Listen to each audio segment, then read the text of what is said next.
In this video, we're going to learn how to apply materials to our model. So materials are actually really easy, and you kind of got a quick glimpse of how to use them in the previous video when we added glass to our window openings that we created. So materials are always found here in the default tray, and you can see I already have mine open, and I already have my little scroll bar here open to carpet and fabrics. If you click on it, you can see all the different types of things that SketchUp has for you.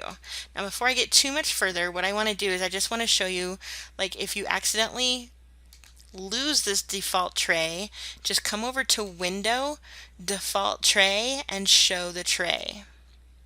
What you can also see under Window is anything that's checked is going to show up here inside the tray. So you can customize what the tray is actually doing, but it's just basically holding different things that you can work with. Alright, so to go back here, let's look at all the different things that SketchUp comes with. So it's got asphalt and concrete, you've got bricks and cladding and siding. So you also have like colors, like if you need a paint color, carpets, landscaping stuff, metals, patterns, stones, synthetic surfaces, even wood. So there's lots of things to choose from, and some of these things look really great, and some of them make me really question who the heck in SketchUp has the worst taste in materials. I mean, look at these carpets. Ugh. All right, well, let's say that we want to put this beautiful, crazy yellow carpet into my model. So technically all you have to do is click, your cursor becomes a paint bucket, and then you apply the material. Oh lordy, look what happened.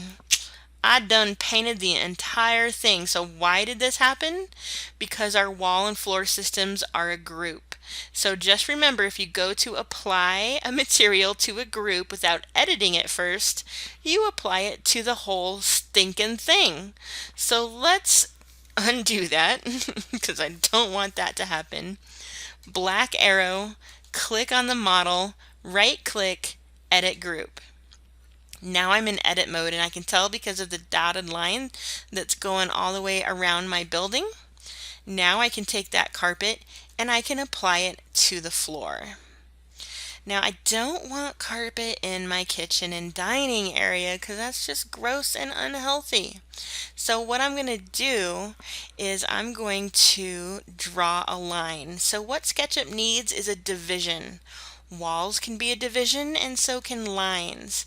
But as soon as that face gets divided, now I can come in here and we can put some funky green tile right in there.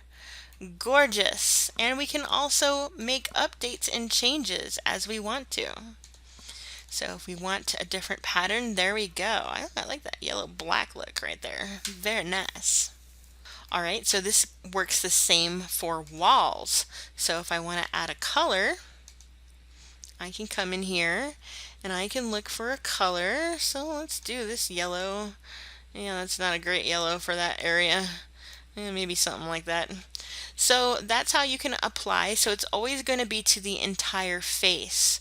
If you ever want to put two colors down, you just have to draw a line. And then, whoops, I'm just drawing happy lines. Then you can have two colors on the wall. You can also draw a circle to divide the face, and you can put different colors in there. Oh, getting crazy with the colors here. So you can do that, but you don't have to just do colors because those look really flat. They don't have a pattern to it, so it kind of looks cartoony. So, you know, you could even come, let's look at stone.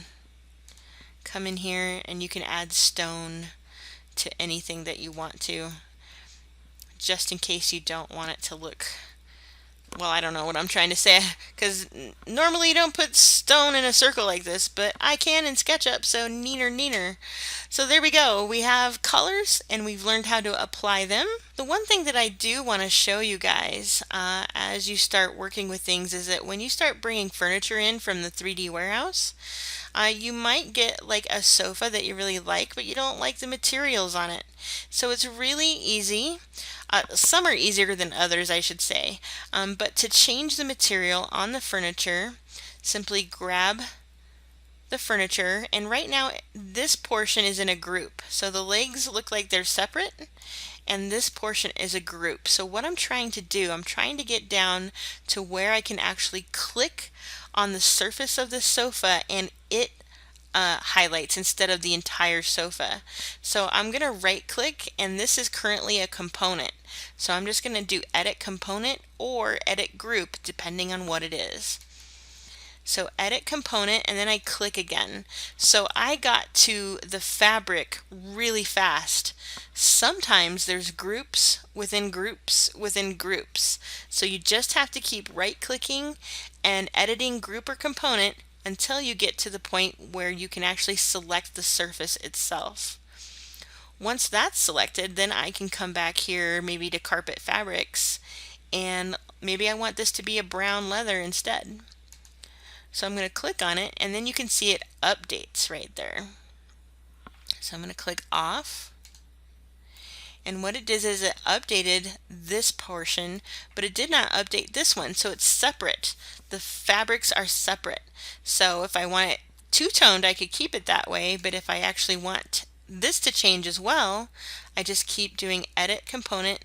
Now I've grabbed the surface, and now it's just a matter of applying the correct material.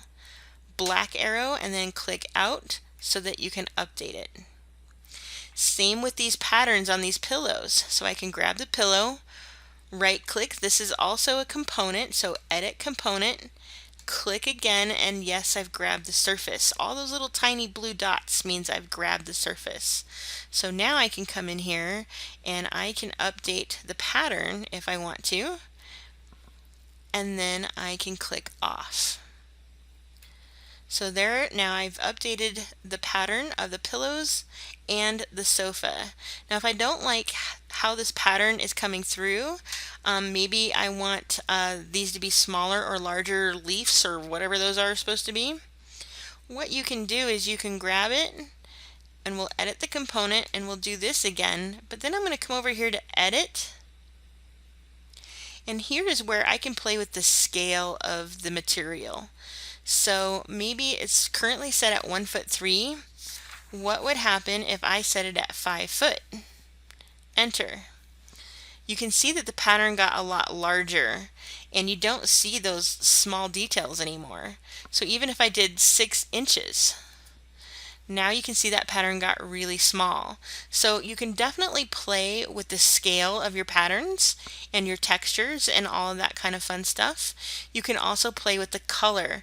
So right now mine's set to RGB, so I can come in here and I can kind of play with this. But there's other settings like the color wheel where you can come in and you can play with it. Now it's a component, so remember that components mean that you can clone objects and they're going to keep the same parameters. So when you change one, you change them all. You can decide what you want to do, and if you ever want to go back to the original, just click reset. Colorize helps you just see the color, like it'll do like a whole pattern, but there's some patterns where like if you change the color, it'll change like only the yellows or only the greens. So colorizing will change the whole thing.